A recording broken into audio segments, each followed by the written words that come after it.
You know, when I was young, I was the kind of kid who was pretty curious about everything. If any subject caught my attention, that was it. I was just off and running with it. Most of the time that meant me spending hours in the library, just trying to learn as much as I could. And learning to fly fish was really no different. Back then I can remember poring over any book or magazine that I could get my hands on. I remember tying all kinds of patterns, some of them pretty ridiculous, and then heading out to test those fly patterns on the water. All in pursuit of this idea that there had to be just one fly, one pattern that consistently caught fish. I'd also pester other fly anglers that I met along the way. I remember running into an old timer at a trout lake once. He was coming off the water at the end of what was for him a very successful day. He seemed to be in a bit of a hurry, but I didn't want to pass up the opportunity to pick his brain, so I just quickly asked him what he thought the best fly was for catching trout. He paused a moment, looked me up and down and said, "Well, young fella, I've always found the best fly for catching trout is the one they're biting on." Yeah, not exactly the answer I was hoping for. I have to admit, I walked away feeling a little dejected. At the time, I just chalked it up to a cranky old guy giving me a smart-assed answer. But here I am, decades later, and I now know that that bit of knowledge, that nugget of wisdom that he shared with me, is by far the most important thing to understand if you want to be a better fly angler. I now know that the statement, "the best fly for catching trout is the one they're biting on," always the right answer. But here's the problem. That saying on its own doesn't really help you much. Because unless you understand why trout are feeding on a particular fly, you're just guessing. And guessing might work sometimes, but it's not really a strategy. So this series starts with a different question. Not what fly are they biting on, but why are they biting on this fly and not that one? Because once you understand the reasons behind trout feeding behavior, choosing a fly stops being guesswork. It becomes a predictable process. And that's really what this series is all about. It's about giving you the biological framework to understand how trout feed, so that you can make better decisions on the water.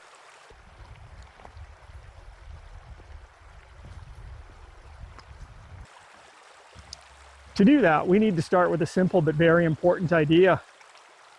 An idea that's grounded in biology. And that is that nature rarely works in absolutes. Instead, things tend to follow certain tendencies. What do I mean by that?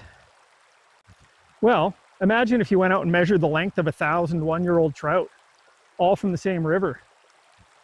They wouldn't all be the same size. Some would be a little smaller, some would be a little bigger, but most of them would fall pretty close to the average. But then you'd have a few outliers, fish that are quite a bit smaller or quite a bit larger than everything else.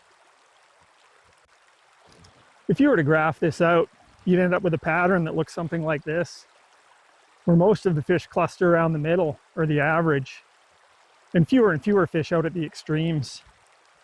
In statistics, we call this a normal distribution, but honestly, the fancy name doesn't really matter. The basic idea is simple.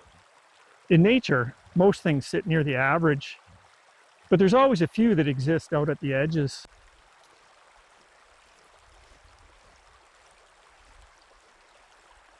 And here's the important part. That same distribution doesn't just apply to physical traits like trout length. It also applies to animal behavior. So under a given set of conditions like temperature, river flow, available food resources, most fish are going to behave in roughly similar ways.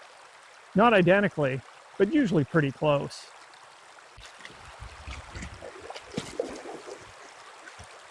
For example, under stable conditions, most trout are going to hold in positions where they can intercept drifting food efficiently without burning a lot of energy.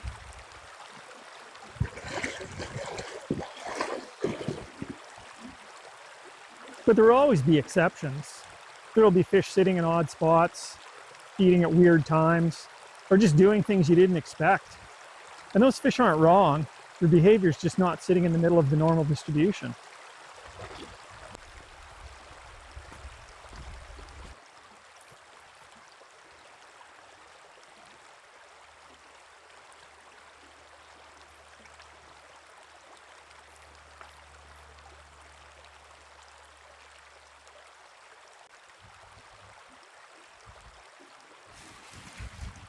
Now this gets even more useful when you start thinking about it at different scales.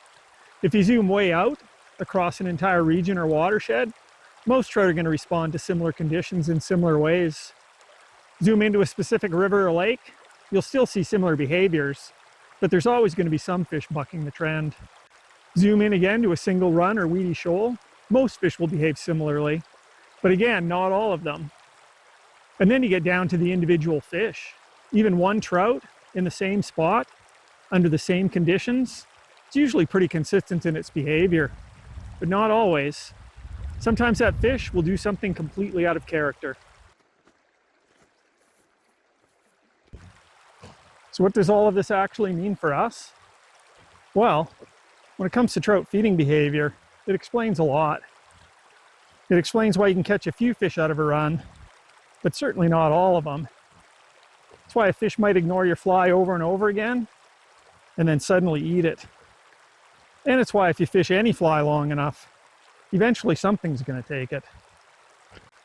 And yeah, it's why every once in a while, the trout will casually swim up and eat your strike indicator. That's not your cue to invent a new strike indicator pattern. You've simply run into the outer edge of the feeding response curve.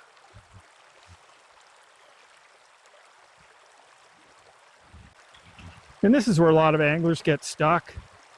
Fishing a fly pattern because it worked last week, or it's your go-to pattern, it's not really a strategy, it's a habit. And habits don't adjust to changing conditions. Understanding trout behavior patterns and their exceptions is what allows you to adjust to changing conditions instead of just waiting for your luck to improve.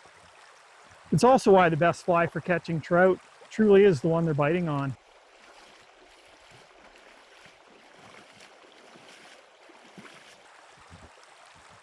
At the end of the day, trout feeding behavior really is a game of probabilities. As an angler, you're trying to spend as much time as possible where the odds are highest, right at the peak of the feeding response curve. So if that's the goal, if you want to consistently fish the flies the trout are actually feeding on, then there's a much bigger question sitting underneath all of this. What actually drives feeding behavior in the first place? That's where things start to get interesting. And that's where we're going in the next Entomology Files episode. Thanks for watching. We'll see you in the next one.